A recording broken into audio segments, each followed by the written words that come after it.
여권 하나가 사람의 운명을 어떻게 바꿀 수 있을까요? 시리아 난민 아미르 아알하산에게 파란색 여권은 17년간의 꿈이었습니다. 긴급 상황입니다. 10년 동안 독일에서 안전하게 살았지만 그는 갇혀 있었습니다. 공항 밖으로 나갈 수도 가족을 만날 수도 없었죠. 난민 신분증이라는 보이지 않는 감옥 속에서요. 하지만 2018년 어느 날 한 여성이 보여준 파란색 대한민국 여권이 그의 인생을 바꿨습니다. 190개국 비자 면제, 공항에서의 당당함, 그리고 무엇보다 자유. 알레포의 폭격 속에서 헤어진 어머니를 만나기 위해 아미르는 불가능해 보이는 도전을 시작합니다. 지금부터 한 남자가 파란 여권을 손에 쥐기까지 7년간의 슬프고도 찬란했던 그 여정을 여러분들께 공개합니다. 잠깐! 그 전에 인생 다큐 구독과 좋아요, 그리고 여러분은 어느 지역에서 우리의 이야기를 듣고 계신지 댓글로 남겨주세요. 약속! 안녕하세요. 저는 아미르 아알하산입니다. 지금 서울 구로구청에서 제 대한민국 여권을 받으러 왔어요. 137번 번호표를 손에 쥐고 있습니다. 땀으로 축축해진 종이가 구겨지고 있어요. 136번이 불렸고 이제 제 차례가 왔네요. 심장이 빠르게 뛰어요. 137번입니다. 저는 일어나 창구로 걸어갑니다. 5걸음이 길게 느껴지네요. 창구 안 공무원이 서랍을 열고 무언가를 꺼내요. 파란색이 보입니다. 파란색 표지. 여권 나왔습니다. 아미르 아레서 하산 씨. 그녀가 건네는 여권이 제 손바닥 위에 놓이는 순간 세상이 느려집니다. 가볍지만 무거워요. 손이 떨리네요. 저는 여권을 펼칩니다. 첫 페이지에 금색 글자가 빛나요. 대한민국 REPUBLIC OFKUREA. 그 아래 제 사진과 이름이 또렷하게 보입니다. 눈물이 여권 위로 떨어집니다. 파란색 표지가 축축하게 젖어요. 이건 단순한 종이가 아니에요. 이동의 자유이고 소속의 증명이며 보호받을 권리예요. 190개 국가를 비자 없이 갈 수 있다는 숫자가 아니라 당당하게 설 수 있다는 의미죠. 눈을 감습니다. 그리고 떠올라요. 모든 것이 시작된 그날이 선명하게 기억나네요. 17년 전 시리아 알레포의 마지막 날, 폭격 소리와 함께 시작된 긴 여정이 지금 이 파란 여권으로 완성되는 것 같아요. 어머니와 헤어진 그날부터 독일에서 난민 신분증을 받고 10년을 살았던 날들, 그리고 소피아를 만나 한국 여권을 처음 본 그 충격적인 순간까지 모든 기억이 한꺼번에 밀려옵니다. 감사합니다. 제 목소리가 떨려서 제대로 나오지 않네요. 축하드려요. 공무원이 환하게 웃습니다. 저는 여권을 가슴에 꼭 안고 밖으로 나옵니다. 10월의 따뜻한 햇살이 얼굴을 감싸요. 서울 거리에는 차들이 지나가고 사람들이 평범하게 걸어가지만 제게 이 순간은 평범하지 않아요. 손에 쥔 여권의 무게가 느껴집니다. 17년의 무게예요. 저는 햇빛 아래에서 여권을 다시 펼쳐봅니다. 파란색이 더욱 선명하게 빛나요. 여권을 다시 가슴에 안습니다. 이제 약속을 지킬 시간이에요. 17년 만에 어머니를 만나러 갈 시간입니다. 17년 전 시리아 알레포의 마지막 날을 기억합니다. 2008년 가을, 저는 24살이었어요. 폭격 소리가 도시를 흔들었고 건물들이 무너지는 소리가 밤낮 없이 들렸죠. 어머니가 제 손을 잡았어요. 아니, 제가 어머니 손을 잡았던 것 같기도 하네요. 우리는 달렸습니다. 먼지와 연기로 가득한 거리를, 무너지는 건물 사이를, 비명 소리를 뒤로하고 터키 국경까지 달렸어요. 국경에서 우리는 헤어졌습니다. 저는 독일행 버스에 올랐고 어머니는 요르단으로 가셨어요. 그게 마지막이었죠. 어머니의 손이 제 손가락 끝에서 미끄러져 나갔을 때 저는 돌아볼 수 없었어요. 돌아보면 버스에 못 탈 것 같았거든요. 2008년 10월 베를린에 도착했습니다. 추운 도시였어요. 난민 수용소에서 담요 한 장을 받았고 긴 줄을 서서 난민 신청서를 작성했죠. 6개월 후 난민 인정을 받았습니다. 회색 종이에 인쇄된 신분증을 받았어요. 사진 한 장과 함께 이 사람은 독일 연방공화국의 보호를 받습니다라는 문구가 적혀 있었죠. 저는 안전했습니다. 일할 수 있었고 독일어를 배울 수 있었어요. 레스토랑 주방에서 일을 시작했죠. 설거지부터 시작해서 재료 손질, 청소까지 성실하게 일했어요. 월급을 받았고 작은 방을 얻었습니다. 친구도 생겼어요. 독일 생활에 적응했죠. 하지만 갈 수는 없었습니다. 어디에도. 2015년 친구 하나가 암스테르담에서 결혼한다고 초대했어요. 저는 거절해야 했죠. 난민 신분증으로는 독일 밖으로 나갈 수 없었으니까요. 친구는 이해하지 못했어요. 가까운데 왜 못 오냐고 물었죠. 저도 설명할 수 없었습니다. 어떻게 설명하죠? 자유는 있지만 갈 곳이 없다는 걸. 10년이 흘렀습니다. 2018년 어느 날 저는 베를린 공항에 섰어요. 친구들이 바르셀로나로 여행을 간다고 해서 따라갔죠. 체크인 카운터에서 난민 신분증을 보여줬습니다. 직원이 고개를 저었어요. 이 서류로는 출국이 불가능하다고 했죠. 친구들이 미안하다는 표정으로 저를 봤어요. 괜찮다고 웃어야 했습니다. 공항 밖으로 나와 혼자 지하철을 탔죠. 그날 밤 저는 어머니와 스카이프 통화를 했습니다. 요르단 난민촌에서 걸려온 전화였어요. 화면이 흔들렸고 연결이 자꾸 끊겼죠. 어머니 얼굴이 화면에 나타났을 때 저는 숨이 멎는 것 같았어요. 10년 사이에 많이 늙으셨더라고요. 주름이 깊어졌고 머리카락이 하얗게 새셨어요. 아미르, 잘 지내니? 어머니가 물었어요. 네, 엄마. 잘 지내요. 저는 대답했습니다. 언제 올 수 있니? 저는 입을 열지 못했어요. 대답할 수 없었죠. 10년이야, 아미르. 10년째 내 얼굴을 직접 못 보고 있어. 어머니 목소리가 떨렸어요. 화면 너머로 어머니가 우셨습니다. 저도 울었어요. 소리 없이. 어머니가 보지 못하게 고개를 숙이고 울었죠. 통화를 끊고 나서 저는 방 한가운데 앉아 있었습니다. 텅 빈 방이었어요. 안전했지만 갇혀 있었죠. 자유가 있었지만 갈 곳은 없었어요. 보이지 않는 감옥이었습니다. 어머니와의 통화 다음 날, 저는 난민지원센터를 찾아갔습니다. 베를린 시내에 있는 작은 건물이었어요. 법률 상담이 필요했죠. 독일 국적 신청을 알아보려고 했어요. 8년을 기다려야 한다는 얘기를 들었지만 다른 방법이 없었으니까요. 대기실에서 1시간을 기다렸습니다. 낡은 소파에 앉아 벽에 붙은 포스터들을 보고 있었어요. 여러 언어로 쓰인 권리 안내문, 법률 지원 광고들이었죠. 그때 문이 열렸어요. 아미르 아레서 하산 씨? 여성의 목소리가 들렸습니다. 저는 고개를 들었어요. 50대쯤 되어 보이는 여성이 서 있었죠. 짧은 머리, 안경, 그리고 따뜻한 미소를 가진 사람이었어요. 들어오세요. 저는 소피아입니다. 상담실로 들어갔습니다. 작은 책상과 의자 2개, 창문 하나가 있는 방이었어요.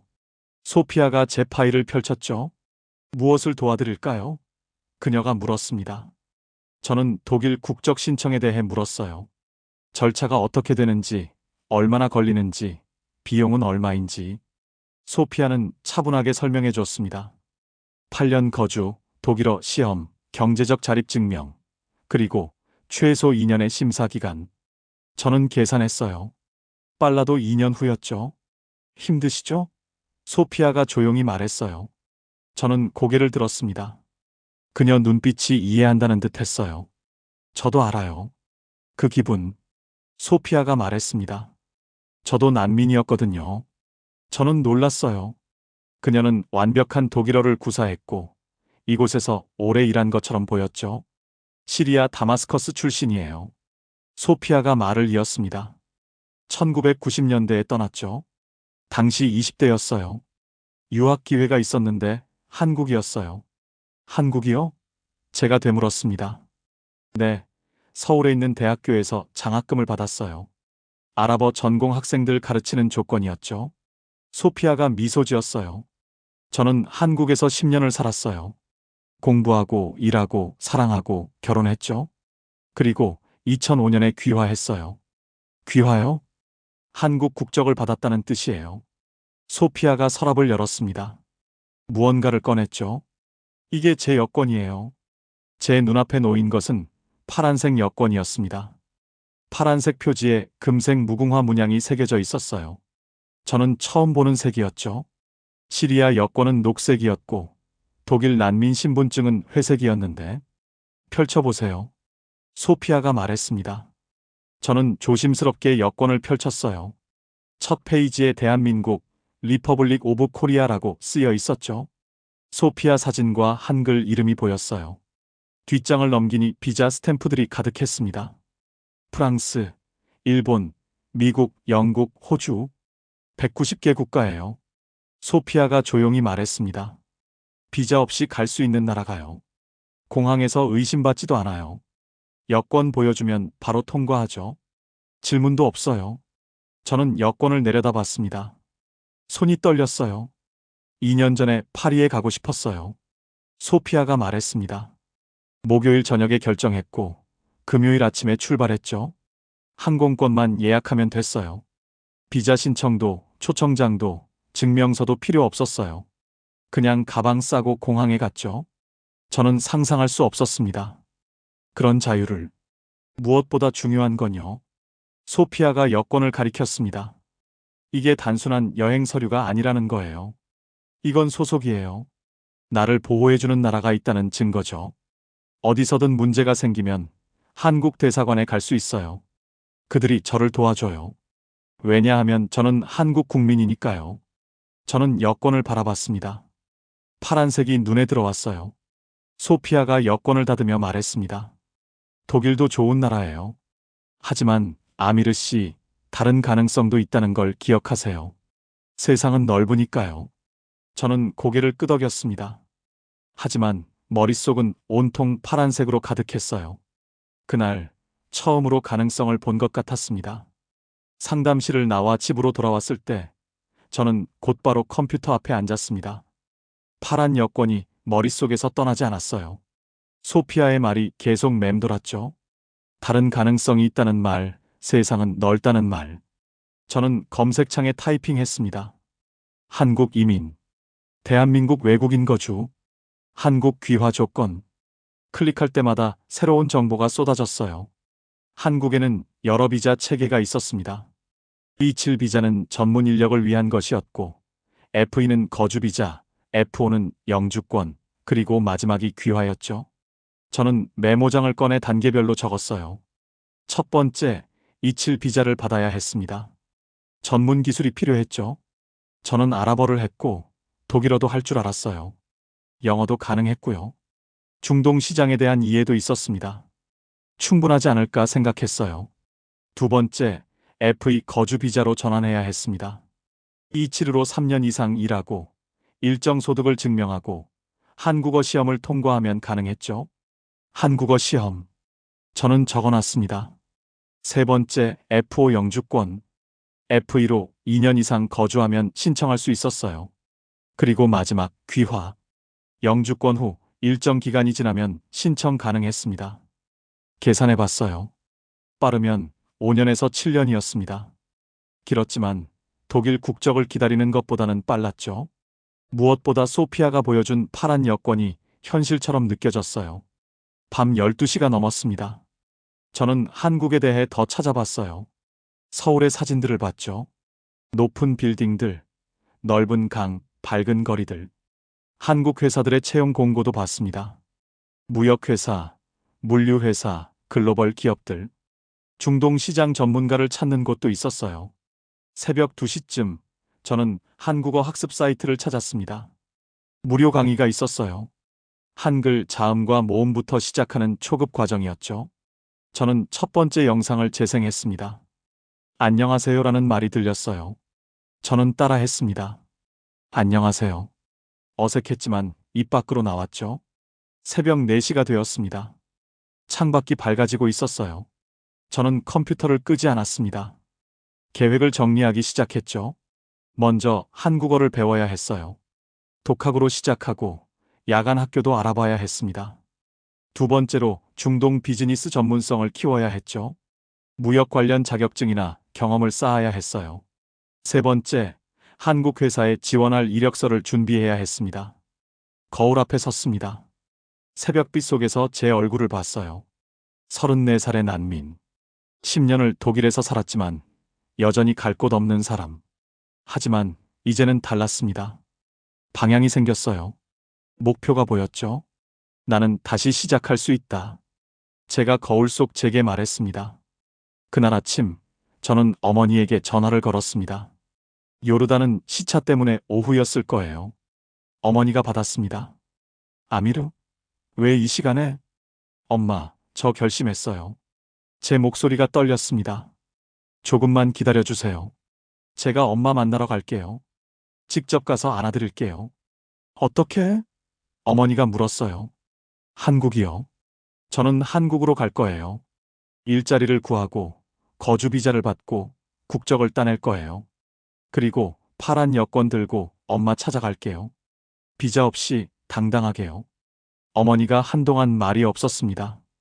그러다 조용히 말했어요. 아미르, 너무 힘들지 않니? 아니에요, 엄마. 이제 희망이 생겼어요. 저는 웃었습니다. 꼭 지킬 거예요. 이 약속. 전화를 끊고 나서 저는 다시 컴퓨터 앞에 앉았습니다. 한국어 강의를 다시 재생했어요. 안녕하세요. 저는 노트에 적었습니다. 한글로. 서툴렀지만 또렷했죠. 그날부터 제 새로운 여정이 시작되었습니다. 한국어는 생각보다 어려웠습니다. 한글 자음과 모음은 배우기 쉬웠지만 문법이 아랍어나 독일어와 완전히 달랐어요. 주어, 목적어, 동사의 순서가 반대였죠. 존댓말 체계도 복잡했습니다. 누구에게 어떤 말투를 써야 하는지 혼란스러웠어요. 매일 새벽 5시에 일어났습니다. 레스토랑 출근 전 2시간을 한국어 공부에 썼어요. 온라인 강의를 듣고 노트에 단어를 적고 소리내어 읽었죠. 기억, 니은, 디귿, 리을. 입에 익숙해질 때까지 반복했습니다. 퇴근 후에는 베를린 한인교회에서 운영하는 무료 한국어 교실에 다녔어요. 일주일에 2번, 저녁 8시부터 10시까지. 한국인 자원봉사 선생님이 가르쳐 주셨죠. 6개월 후, 저는 간단한 문장을 읽을 수 있었습니다. 1년 후에는 기본 대화가 가능했어요. 2년차가 되었을 때 한국어 능력 시험 TOPIK 3급을 땄습니다. 충분하지는 않았지만 시작이었죠. 동시에 중동 비즈니스 전문성을 키웠습니다. 낮에는 레스토랑에서 일했지만 밤에는 무역 관련 온라인 강의를 들었어요. 수출입 절차, 관세, 물류, 계약서 작성법. 아랍어가 모국어라는 점이 큰 장점이었죠. 시리아와 요르단뿐 아니라 사우디아라비아, UAE, 이집트의 비즈니스 문화도 공부했습니다. 2019년 봄, 저는 첫 번째 이력서를 보냈습니다. 서울에 있는 무역회사였어요. 중동 시장 진출을 계획 중이라는 채용 공고를 봤죠. 저는 정성껏 지원서를 작성했습니다. 아랍어, 영어, 독일어 능력, 한국어 학습 중, 중동 문화 이해도. 답장이 왔습니다. 죄송하지만 이번에는 인연이 되지 못했습니다. 계속 보냈어요. 2번째, 3번째, 10번째. 답장조차 오지 않는 곳도 많았죠. 50번째 지원서를 보냈을 때 저는 지쳤습니다. 100번을 넘어서자 마비되는 것 같았어요. 거절이 익숙해졌죠. 어느 날 밤 레스토랑에서 퇴근하는 길에 비가 내렸습니다. 저는 우산 없이 걸었어요. 젖어도 상관없었죠. 집에 도착했을 때 저는 거울을 봤습니다. 36살의 남자가 서 있었어요. 난민 신분증을 든 채 한국을 꿈꾸는 사람. 어리석어 보였습니다. 하지만 멈추지 않았어요. 다음 날 아침 저는 다시 이력서를 열었습니다. 수정하고 다듬고 보냈죠. 15첫 번째, 170번째, 200번째. 2020년 1월 한 통의 이메일이 도착했습니다. 서울에 있는 중소무역회사였어요. 제목은 인턴십 제안이었죠. 열어봤습니다. 무급 인턴이었지만 원격 근무가 가능했어요. 3개월 계약. 중동 시장 리서치를 맡는 자리였습니다. 저는 즉시 답장을 보냈습니다. 받아들이겠다고. 언제든 시작할 수 있다고. 일주일 후 첫 화상 회의가 있었습니다. 한국은 오후 3시, 베를린은 새벽 7시였어요. 저는 컴퓨터 앞에 앉았습니다. 화면에 3명의 얼굴이 나타났죠. 김대리, 박 과장, 이 부장. 모두 낯선 이름이었지만 저는 한국어로 인사했습니다. 안녕하세요. 아미르입니다. 잘 부탁드립니다. 발음이 어색했을 거예요. 하지만 그들은 웃었습니다. 한국어 잘하시네요. 김대리가 말했죠. 3개월간 저는 2개의 일을 했습니다. 낮에는 레스토랑에서, 밤에는 한국 회사를 위해 일했어요. 사우디 시장 분석 보고서를 작성하고, 아랍어 계약서를 검토하고, 중동 바이어 리스트를 만들었죠. 수면 시간은 하루 4시간이었습니다. 2020년 4월, 3개월 계약이 끝났습니다. 저는 마지막 보고서를 제출했어요. 그리고 이틀 후, 이메일이 왔습니다. 아미르 씨, 정규직으로 모시고 싶습니다. 2에서 7 비자, 스폰서를 제공하겠습니다. 서울로 오실 수 있나요? 저는 화면을 멍하니 바라봤습니다. 읽고 또 읽었어요. 꿈이 아니었습니다. 손이 떨렸죠. 답장을 쓰기 시작했습니다. 네, 갈 수 있습니다. 언제든지. 보내기 버튼을 누르는 순간 저는 울었습니다. 2년 만이었어요. 200번의 거절 끝에 열린 작은 문이었죠. 하지만 그 문으로 들어가면 파란 여권까지의 길이 보였습니다. 2020년 7월, 저는 인천공항에 도착했습니다. 베를린을 떠난 지 12시간 만이었어요. 비행기에서 내려 긴 복도를 걸었죠. 입국 심사대가 보였습니다. 외국인 전용 줄에 섰어요. 앞에 20명쯤 있었습니다. 제 차례가 왔습니다. 심사관 앞에 섰어요. 젊은 남성이었죠. 저는 여권과 비자, 서류를 내밀었습니다. 2에서 7 비자, 특정 활동 비자, 고용 계약서도 함께 제출했어요. 심사관이 서류를 확인했습니다. 컴퓨터 화면을 보더니 저를 쳐다봤어요. 일하러 오셨어요? 그가 한국어로 물었죠. 네. 저는 한국어로 대답했습니다. 무역회사입니다. 그가 고개를 끄덕였어요. 여권을 펼쳐 빈 페이지를 찾았습니다. 그리고 도장을 찍었죠. 쿵! 소리가 크게 들렸어요. 환영합니다. 심사관이 말했습니다. 저는 여권을 받았어요. 열어봤습니다. 한국 입국 스탬프가 찍혀 있었죠. 2020년 7월 15일. 합법적 입국. 정식 비자. 저는 그 자리에 서서 스탬프를 바라봤습니다. 12년 만이었어요. 제대로 된 입국 도장을 받은 게 눈물이 났습니다. 짐을 찾아 공항을 나왔습니다. 서울의 여름 공기가 얼굴을 감쌌어요. 덥고 습했지만 좋았습니다. 회사에서 보낸 직원이 저를 기다리고 있었어요. 김대리였죠. 화상 회의에서 봤던 그 사람이었습니다. 아미르 씨, 어서 오세요. 그가 웃으며 손을 내밀었어요. 우리는 택시를 탔습니다. 서울로 가는 길, 창밖으로 높은 빌딩들이 지나갔어요. 한강이 보였죠. 넓고 푸른 강이었습니다. 저는 말없이 창밖을 봤어요. 새로운 도시, 새로운 시작. 회사가 구해준 원룸은 구로디지털 단지 근처였습니다. 작은 방이었어요. 침대, 책상, 작은 부엌. 하지만 제 공간이었죠. 짐을 풀고 창문을 열었습니다. 저녁 공기가 들어왔어요. 멀리서 지하철 소리가 들렸습니다. 첫 출근은 다음 날이었습니다. 저는 아침 8시 30분에 사무실에 도착했어요. 20명쯤 되는 직원들이 일하고 있었죠. 제 자리는 창가였습니다. 컴퓨터와 전화기가 놓여 있었어요. 한 달이 지났습니다. 한국 직장 문화는 독일과 달랐어요. 속도가 빨랐죠. 빨리빨리라는 말을 자주 들었습니다. 회의는 짧고 결정은 빨랐어요. 야근도 많았죠. 저녁 8시, 9시까지 일하는 게 일상이었습니다. 회식도 있었어요. 한 달에 2~3번 팀원들과 고기를 먹으러 갔죠. 소주를 마셨습니다. 처음엔 어색했어요. 술을 많이 마시지 않았거든요. 하지만 거절할 수 없었죠. 건배 위하여. 잔을 부딪혔습니다. 언어는 여전히 어려웠습니다. 회의에서 빠른 한국어를 따라가기 힘들었어요. 농담을 이해하지 못할 때도 많았죠. 사람들이 웃을 때 저만 웃지 못했습니다. 나중에 물어보면 설명하기 어려운 유머라고 했어요. 외로웠습니다. 친구가 없었죠.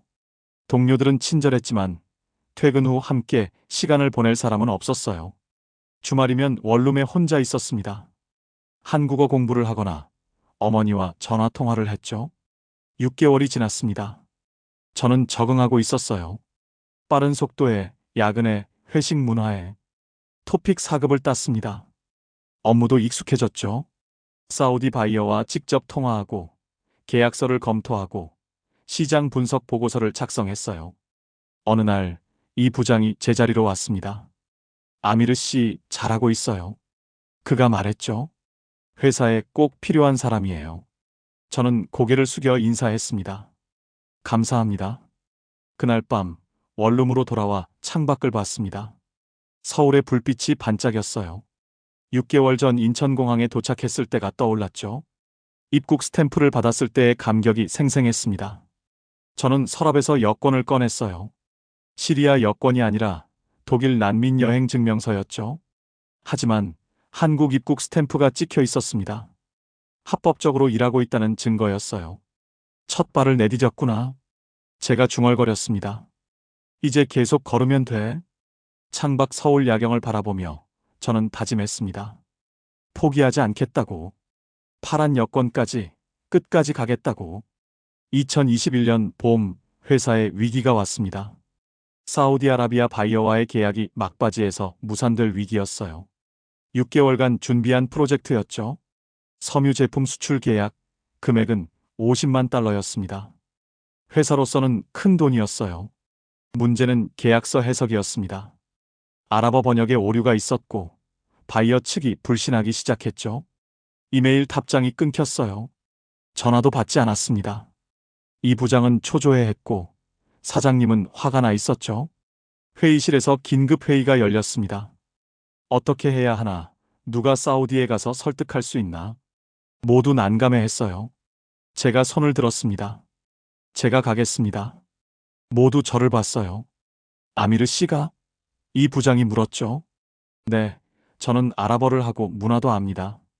직접 만나서 설명하면 이해시킬 수 있을 것 같습니다. 사장님이 고개를 끄덕였어요. 좋아요, 가보세요. 일주일 후, 저는 리야드행 비행기에 올랐습니다. 한국에 온 지 1년 만에 처음 떠나는 출장이었어요. 공항에서 2에서7 비자로 재입국 허가를 받았죠. 손에 땀이 났습니다. 리야드에서 바이어를 만났습니다. 50대 남성이었어요. 수염을 기르고 전통 복장을 입고 있었죠. 저는 아랍어로 인사했습니다. 아살라무 알라이쿰. 평화가 당신과 함께하기를. 그의 얼굴이 밝아졌어요. 와 알라이쿰 살람. 그가 답했죠. 당신은 아랍어를 하는군요. 네, 저는 시리아 출신입니다. 제가 말했어요. 우리는 앉아서 차를 마셨습니다. 계약 얘기 전에 30분간 일상 대화를 나눴어요. 가족, 날씨, 음식. 서두르지 않았죠.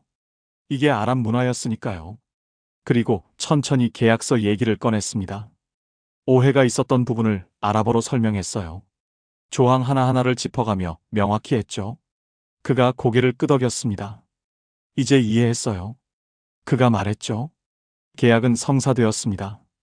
악수를 나누고 서명을 받았어요. 공항으로 가는 택시 안에서 저는 한숨을 내쉬었습니다. 해냈구나. 서울로 돌아왔을 때 회사는 들떠 있었습니다. 사장님이 직접 공항까지 마중 나왔어요. 수고했어요, 아미르 씨. 회사의 영웅이에요. 그가 제 어깨를 두드렸죠. 2개월 후, 저는 F에서의 거주 비자를 신청했습니다. 2에서 7으로 1년 이상 일했고, 소득 기준을 충족했으며, TOPIK 4급이 있었죠. 한 달 뒤 허가가 났어요. F에서의 비자. 거주 자격이었습니다. 이제 다음 단계였어요. 영주권과 귀화. 2022년 초, 저는 귀화 신청서를 준비하기 시작했습니다. 복잡한 서류들이 필요했어요. 출입국 기록, 소득 증명, 건강보험 납부 내역, 세금 납부 증명서, 범죄 경력 조회서. 하나씩 모았습니다. 한국어 시험도 다시 쳐야 했어요. TOPIK 5급을 목표로 했죠. 매일 아침 1시간씩 공부했습니다. 6개월 후 시험을 받고 5급을 땄어요. 2022년 10월 드디어 귀화 신청서를 제출했습니다. 출입국 관리사무소에 가서 두꺼운 서류 뭉치를 냈죠. 담당 공무원이 확인했어요. 심사에 시간이 걸릴 겁니다. 최소 1년은 기다리셔야 해요. 그가 말했습니다. 기다렸습니다. 2023년이 왔고 2024년이 지나갔어요. 중간에 면접이 있었습니다. 한국어 능력 평가, 한국 역사와 문화 시험, 그리고 인터뷰였죠. 면접관이 물었습니다. 왜 한국 국적을 원하십니까? 저는 준비한 답을 말하지 않았어요. 진심을 말했습니다. 자유롭게 가족을 만나고 싶습니다. 17년 동안 어머니를 못 봤어요. 한국 여권이 있으면 당당하게 갈 수 있습니다. 그리고 저를 보호해주는 조국이 필요합니다. 한국에서 저는 다시 꿈을 꿀 수 있었어요. 면접관이 고개를 끄덕였습니다. 알겠습니다. 더 기다렸습니다. 2025년 봄이 왔어요. 어느 날 우편함에 편지가 있었습니다. 법무부 로고가 찍힌 봉투였죠. 손이 떨렸어요. 열어봤습니다. 귀화 허가 통지서. 아미르 아레서 하산 씨의 귀화 신청이 허가되었음을 통지합니다. 저는 편지를 꽉 쥐었습니다. 눈물이 났어요. 7년이었습니다. 2018년 소피아를 만난 날부터, 2020년 한국에 온 날부터, 2022년 신청서를 낸 날부터. 긴 시간이었죠. 다음 날, 저는 구청에 갔습니다. 여권 신청을 했어요. 사진을 찍고 서류를 제출했죠. 10일 후 나온다고 했습니다. 그리고 오늘, 2025년 10월, 저는 여기 섰습니다. 구청 민원실에서 제 이름이 불리길 기다리며 137번입니다. 여권을 받은 지 일주일 후, 저는 인천공항에 있었습니다. 요르단행 항공권을 예약하는데 10분이 걸렸어요. 비자 신청도, 초청장도, 증명서도 필요 없었죠. 그냥 클릭 몇 번이면 됐습니다. 출국장으로 걸어갑니다. 자동 출입국 게이트가 보여요. 한국 국민 전용 통로였죠. 저는 그곳으로 향했습니다. 파란 여권을 스캐너에 올려놓아요. 화면에 제 얼굴이 나타나고 초록불이 켜집니다. 삐. 문이 열려요. 그게 전부였습니다. 질문도 없었고 의심도 없었어요. 2분 만에 통과했죠. 저는 게이트를 빠져나와 돌아봤습니다. 이렇게 간단한 거였구나. 12년 전 베를린 공항에서 출국 거부당했던 그날이 떠올랐어요. 그때와 지금 단 하나 달라진 것은 손에 쥔 여권의 색깔이었습니다. 비행기에 올랐습니다. 창가 좌석에 앉아 안전벨트를 맸어요. 비행기가 활주로를 달리고 서울의 불빛이 멀어졌죠. 하늘 위로 올라갔습니다. 구름 사이로. 17년 만이었어요. 이렇게 자유롭게 하늘을 나는 게. 눈을 감았습니다. 어머니 얼굴이 떠올랐어요. 10년 전 스카이프 화면 속 얼굴. 주름진 손. 하얗게 센 머리카락. 곧 만날 수 있다는 게 믿기지 않았습니다. 12시간 후 요르단 암만 공항에 도착했습니다. 입국 심사대로 걸어가요. 외국인 줄에 섰죠. 제 차례가 왔을 때 저는 파란 여권을 내밀었습니다. 심사관이 여권을 펼쳤어요. 코리어? 그가 물었죠. 예스. 제가 답했습니다. 그가 컴퓨터를 확인하더니 도장을 찍었어요. 쿵. 웰컴. 그가 웃으며 말했죠. 그게 전부였습니다. 30초.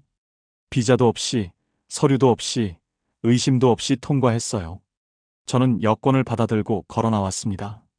요르단 땅을 밟았죠. 17년 만이었습니다. 공항 밖에서 택시를 잡았습니다. 운전사에게 말했어요. 자타리 난민촌으로 가주세요. 1시간을 달렸습니다. 도시를 벗어나 사막 지역으로 들어갔어요. 멀리 텐트들이 보이기 시작했죠. 난민촌이었습니다. 저는 창밖을 응시했어요. 낯익은 풍경이었습니다. 택시가 입구에 멈췄습니다. 저는 내려서 걸어 들어갔어요. 좁은 길, 천막들, 아이들의 소리. 어머니가 계신 구역을 찾았습니다. 17년 전 제가 적어둔 주소였죠. 텐트 앞에 섰습니다. 심장이 빨리 뛰었어요. 문을 두드렸습니다. 누구세요? 안에서 목소리가 들렸어요. 저는 말문이 막혔습니다. 17년 만에 듣는 어머니 목소리였거든요. 엄마, 저예요. 제가 말했습니다. 아미르요. 침묵이 흘렀어요. 그리고 문이 열렸습니다. 어머니가 서 있었습니다. 더 늙으셨어요. 허리가 굽었고 얼굴에 주름이 깊었죠. 하지만 눈빛은 그대로였습니다. 아미르? 어머니가 떨리는 목소리로 물었어요. 네, 엄마. 왔어요. 제가 답했습니다. 어머니가 제 얼굴을 만졌어요. 손이 차가웠지만 따뜻했죠. 그리고 울기 시작했습니다. 저도 울었어요. 우리는 그 자리에 서서 안았습니다. 말없이 17년의 시간이 녹아내렸어요. 얼마나 지났을까요? 어머니가 물었습니다. 어떻게 온 거니? 저는 가방에서 여권을 꺼냈습니다. 파란색 표지. 어머니 손에 쥐어드렸어요. 이게 뭐니? 어머니가 물었죠. 제 여권이에요, 엄마. 한국 여권. 이걸로 왔어요. 비자 없이 당당하게. 어머니가 여권을 펼쳤습니다. 첫 페이지를 보셨어요. 대한민국. 제 사진. 한글로 쓰인 이름. 어머니가 손으로 페이지를 쓰다듬었죠. 17년 걸렸어요. 제가 말했습니다. 하지만 약속 지켰어요. 파란 여권 들고 엄마 찾아온다고 했잖아요. 어머니가 저를 봤습니다. 눈물이 흘러내렸어요. 고생했구나, 아미르. 정말 고생 많았어. 우리는 다시 안았습니다. 이번엔 더 오래. 텐트 밖에서 석양이 지고 있었어요. 오렌지 빛이 모래를 물들였죠. 그날 밤 우리는 나란히 앉아 있었습니다. 어머니가 차를 끓여주셨어요. 저는 여권을 다시 꺼내 보여드렸죠. 어머니가 한 장 한 장 넘기며 봤습니다. 이제 괜찮은 거니?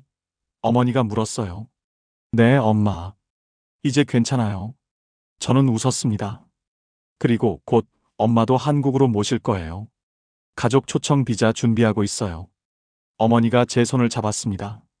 내가 행복하면 됐어. 손에 쥔 여권이 달빛에 반짝였습니다. 파란색이 더 깊어 보였어요. 단순한 종이가 아니었죠. 이건 자유였고 소속이었으며 17년간의 여정이었습니다. 그리고 무엇보다 이건 집이었어요. 어디서든 돌아갈 수 있는 집. 여러분, 아미르의 이야기는 여기서 끝나지 않습니다. 현재 그는 어머니의 가족 초청 비자를 준비하고 있으며 2026년 봄 어머니를 한국으로 모실 예정입니다. 파란 여권 하나가 한 가족의 17년 이별을 끝낼 수 있었죠. 이 영상이 의미 있었다면 인생 다큐 구독과 좋아요 부탁드립니다. 그리고 댓글로 여러분의 생각을 들려주세요.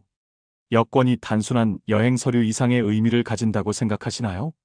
여러분의 이야기도 궁금합니다. 다음 영상에서 또 만나요. 감사합니다.